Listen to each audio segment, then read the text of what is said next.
Hi everyone, I'm Lucy Flores here with Free Speech TV at the People's Summit in Chicago. I have with me Marisa Franco, Marisa Franco. Do you like, there's some people who want their names to be said, in the traditional Spanish way, and or some who don't care, and some who are like, no, it's Marisa Franco. How do you like your name to be said? You said it great the first time. Marisa Franco. All right. Yeah. That's important, There's something, this is not the topic that I want to get into, but it's just kind of interesting, is this idea that we don't respect each other's name and how important our names are for identity, right? And actually that inadvertently led me to something that I do want to talk about with Mijente. So Marisa is co-founder or founder? Co-founder. Which one? Co-founder of Mijente.net, which is this incredible organization based in Arizona, correct? Not based, yes? Based in Arizona, but national. Yes, yep. Based in Arizona, does national social justice work. Intersectionality is the key to your organization. But before I ask you to tell me just a little bit about Mijente and exactly what it does, I read something really interesting about the way that your name was decided on. Yeah. Right? And it actually just like popped in my head because we were talking about, how important your name is to your identity and how important it is to respect that. But there was like some back and forth about, because Mijente, gente is spelled is a J, with a G right. in Spanish. That's correctly. Right. But you decided to spell it with a J and then make it one word. Tell me about that. So the organization almost split before it even started. And it essentially split between people who were born outside of the U.S., people who are immigrants and people who are pochos like me or Chicanos. Yeah. And so then the ones that were born, immigrants were like, I learned it this way. People always disrespect the language. My teachers forced me. I learned it's not with the J, it's with the G. And then the pochos were like, no one ever taught us. So it was the organization almost split. But I think when you say Mijente, that's very known. It's very colloquial. It's very understood. And you're talking about my people. It's in songs. It's in culture. Right. So we loved the fact that it was so known. But then it was like, if you use something that's so known, it can be really boring. True. So how can we spice it up? And just seeing how also language, and particularly in Spanish, it's so played with, and it's alive. And so it felt like, let's do something different. It obviously is a tip towards something that people recognize very well. But it was just playing with it to make it distinguishable. Yeah. But then politically, it was like, Mijente is fighting for all of our people. Yeah. But because of the politic of the organization, we understand that at this point in time, not all our people are going to come in. Right. And so it's like fighting for all our people, but it's also like a particularity and like in terms of what we're trying to do in this moment. And then we jokingly say that the J is for joteria, and the J is for justice. And sometimes J for all kinds of stuff. Yeah. And so tell me then, what does the organization specifically do?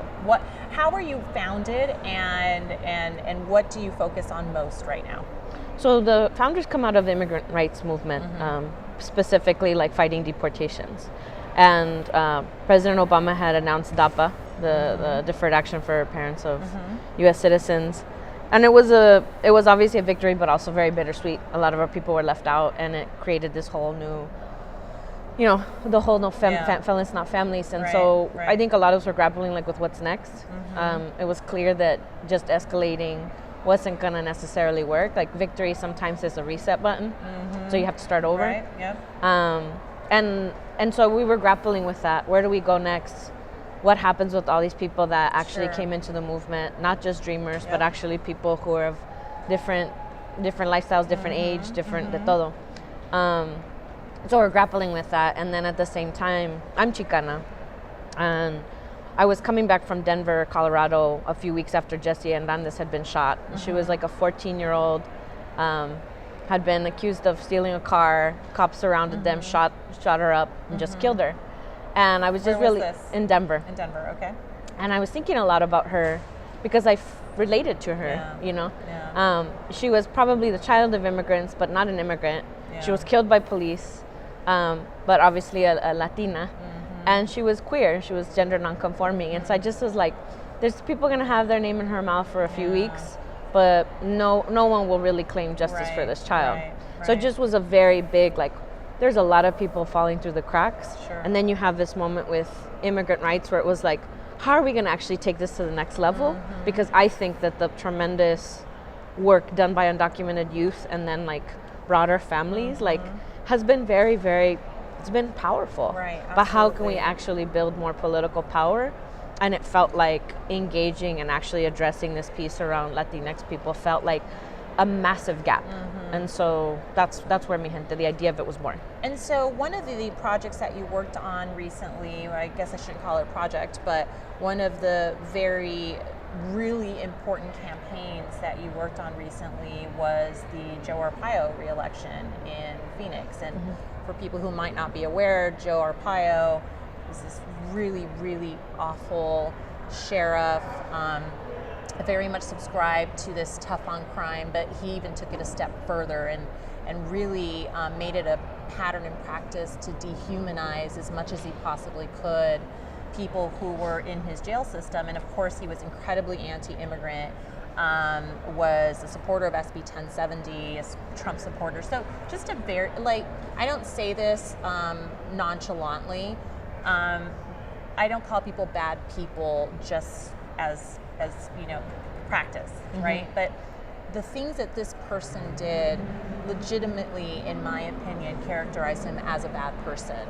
And you were, and your organization was instrumental in organizing for, and this was in 2016. Yep. And so Hillary Clinton did not ultimately end up taking Arizona, but yet you still managed to oust this guy and get a pretty decent person elected instead. So how did you manage to do that? How did you, you know, the people are always asking for the secret. How do we activate our community? How do we activate millennials? How do we, you know? So how did you? So in 2010 with SB 1070, Arizona was called the state of hate. But in that year, the resistance that was unleashed, I think you saw that like from 2016, 6 years later, it was, yes, maybe there's elements of the state that is a state of hate, but also it's become a state of hope. And that's because locally, there's been generations of activists who have been politicized. There's been new organizations that have been formed. And so we were really proud to be able to come in and support that. Groups like Center for New Leadership, Puente Arizona, Lucha, that also want to raise the minimum wage in a state like Arizona in a year where, you know, Trump won and won it pretty resoundingly. Right. So it was done through sustained organizing. It was done through sustained, you know, efforts of like leadership development.